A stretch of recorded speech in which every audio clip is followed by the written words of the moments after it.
हरियाणा के स्कूलों में लगे 816 ड्राइंग और फाइन आर्ट टीचर्स से संबंधित एक मामला Punjab and Haryana high court में पेंडिंग था। डिवीजन बेंच के पास था और उसमें पिछले दिनों सुनवाई हुई। सुनवाई के बाद आज उस मामले में Punjab and Haryana high court ने जजमेंट दे दिया। ये जो जजमेंट आया है ये 816 ड्राइंग टीचर्स के लिए जिन्होंने अपील की थी डिवीजन बेंच में सिंगल जज की जो डिसीजन था उसके खिलाफ, वो रिजेक्ट कर दी गई है। और इस पूरे मामले में जो अपील रिजेक्ट हुई है उसमें Punjab and Haryana high court के डिवीजन बेंच ने पिछले दिनों यानी कि तकरीबन अप्रैल के शुरू में एक फैसला आया था पीटीआई टीचर्स का, उस फैसले पर रिलाई करते हुए जिसका नाम रामजीत सिंह करदम वर्सेस संजीव कुमार था, उसमें जो पीटीआई टीचर थे उनको हटाने का फैसला था और दोबारा से रिक्रूटमेंट प्रोसेस उन्हीं लोगों का जिन्होंने 2006 में जो है फॉर्म फिल किया था वो दोबारा से करने की बात कही थी। इस मामले में भी ऐसा ही कहा गया है कि अगले 5 महीने में जो है पूरा रिक्रूटमेंट प्रोसेस कंप्लीट किया जाए। जो 816 टीचर्स हैं इनकी तरफ से ये भी कहा गया था कि मीनवाइल जब तक फाइनल डिसीजन नहीं हो जाता है, यानी कि जब तक दोबारा प्रोसेस कंप्लीट नहीं हो जाता है तब तक टीचर्स को हटाए ना और वहाँ पे जो स्कूलों में वो काम करते रहें, उसको भी Punjab and Haryana high court ने रिजेक्ट कर दिया है। इसमें मेन इशू इस तरह का था कि जो टीचर्स की तरफ से जो अपील थी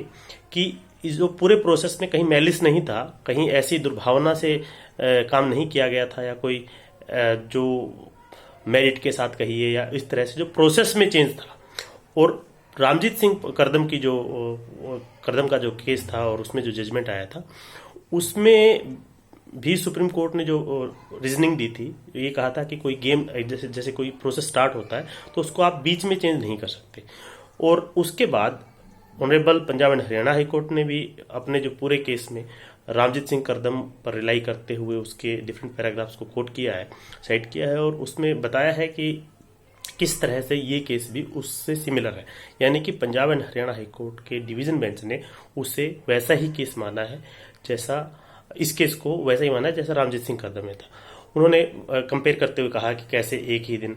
जो है एडवर्टाइजमेंट हुई, कैसे उसमें चेंज हुआ, दोबारा से जो रिटन एग्जाम न करवाने की बात कही थी वो भी साथ में एडवर्टाइज हुई। इस तरह की बहुत सी बातें उसमें कही गई हैं। तो कुल मिलाकर के इसमें इशू ये है कि अब जो 816 टीचर्स हैं जो तकरीबन 10 साल से ज़्यादा समय से काम कर रहे थे, अब उन्हें दोबारा से उस प्रोसेस से गुजरना पड़ेगा। ये कुछ लोगों के लिए फायदे की बात उनके लिए हो सकती है जो उस प्रोसेस में उस समय सेलेक्ट नहीं हो पाए, लेकिन जो 10 सालों से काम कर रहे हैं उनको एक बार फिर से उस प्रोसेस से गुजरने में, और उसके बाद ये भी पता नहीं कि उनका दोबारा से रिक्रूटमेंट होगा या नहीं होगा। इसमें काफ़ी कुछ जो है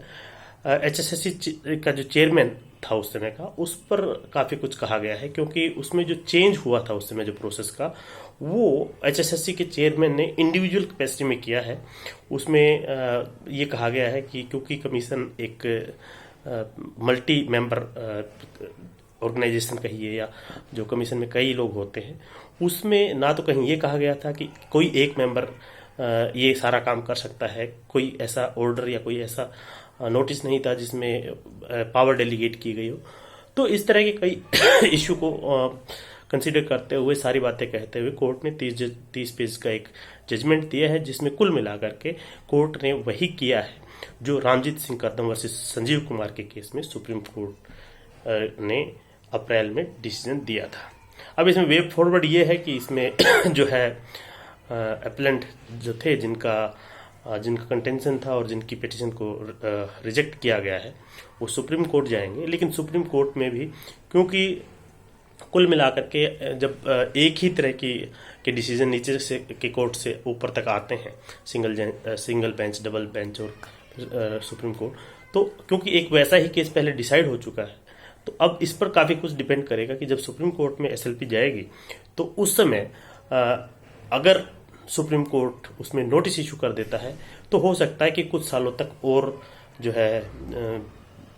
ड्राइंग टीचर्स काम करते रहें और उनको उनकी सैलरी मिलती रहे, क्योंकि जो ऑर्डर किया गया है उसमें कहा गया है कि जो सैलरी उनको मिल रही है मिली है अभी तक, उसको ऐसा नहीं है कि उनसे ली जाएगी, और जो रिटायर हो चुके हैं उनसे भी कुछ नहीं कहा जाएगा। तो यानी कि पैसा, जिस काम का पैसा, वो वाली बात है कि जिसने काम किया है उसको उतना पैसा मिल गया, लेकिन प्रोसेस दोबारा होगा। तो अगर नोटिस इशू हो जाता है तो फिर हो सकता है कि वो केस आगे चले। अगर नोटिस इशू नहीं होता तो ये मान लिया जाएगा कि इमीडिएटली इसका डिसीजन हो गया है। लेकिन ये आने वाले समय में ही पता चलेगा कि सुप्रीम कोर्ट इस मामले में क्या कहता है, क्या रामजीत सिंह करदम जैसा मामला समझते हुए उसको डिस्पोज ऑफ करता है, या उसको एक नए ढंग से जो उसके केस के फैक्ट एंड सर्कमस्टांसेस है उनको कंसीडर करते हुए, जैसा कि अपेलेंट ने कहा है उस हिसाब से उसको कंसीडर करते हुए, उसमें नोटिस इशू करते हुए आगे प्रोसीड करता है। ये सब आगे आने वाले समय में पता चलेगा। लेकिन अभी इमीडिएटली जो है 816 जो टीचर थे उनके लिए एक बड़ा सेटबैक ये जजमेंट है। नमस्कार, धन्यवाद।